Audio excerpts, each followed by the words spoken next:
Imagine creating a comedy so brilliant that people are still laughing nearly 50 years later, and yet one tiny scene suddenly turns that same show into a cultural battlefield.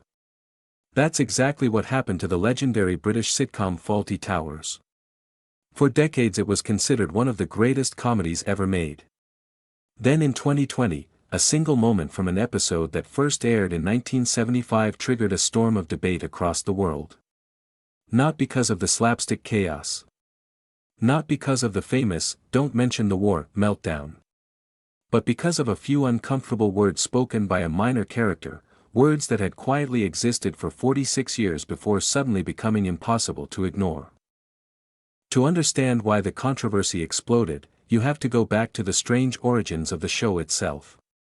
The character of Basil Fawlty wasn't invented in a writer's room. He was inspired by a real hotel manager named Donald Sinclair. When comedian John Cleese stayed at a hotel in Torquay in 1970 with the Monty Python team, Sinclair treated guests with open irritation, complaining about table manners, throwing a briefcase out a window because he suspected it contained a bomb, and generally behaving like someone trapped in the wrong profession. While others checked out early, Cleese stayed and studied the chaos. That awkward, explosive personality eventually became Basil Fawlty. When the show premiered on September 19, 1975, it didn't explode overnight. Some critics even dismissed it. But something unusual happened. The BBC repeated the episodes multiple times, and slowly viewers began to see the genius. Inside a simple hotel setting, every small misunderstanding turned into a comedic explosion. The cast, Cleese as Basil, Prunella Scales as his sharp-tongued wife Sybil, Connie Booth as the clever maid Polly, and Andrew Sachs as the confused waiter Manuel, created a perfect storm of chaos. What made the show special was precision. Writers spent 2.5 weeks outlining a single episode and sometimes 6 weeks refining it. Scripts stretched to 140 pages, nearly double the length of a typical sitcom. Every slammed door, every misunderstanding, every insult was timed like choreography.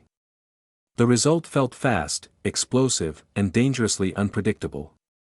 Yet the same bold writing that made the show brilliant also planted the seed for future controversy. In one scene, an elderly character casually uses racist language while talking about cricket players. The line was meant to portray him as an outdated relic, someone the audience was supposed to laugh at, not agree with. But when streaming platforms revisited the episode in 2020, that moment suddenly looked very different through modern eyes. Some viewers argued the scene should remain untouched as historical satire. Others felt certain language no longer belongs in entertainment. Even Cleese himself said comedy often exposes bad ideas by putting them into ridiculous characters, but he also acknowledged that some words simply hit differently today. And that's the deeper lesson hidden in the story of Fawlty Towers. Great comedy is like a time capsule. It reflects the fears, frustrations, and attitudes of the era that created it. But when that capsule opens decades later, the world has changed, and suddenly the same joke can mean something entirely different. Which raises a fascinating question. Are we laughing at the past, or learning from it?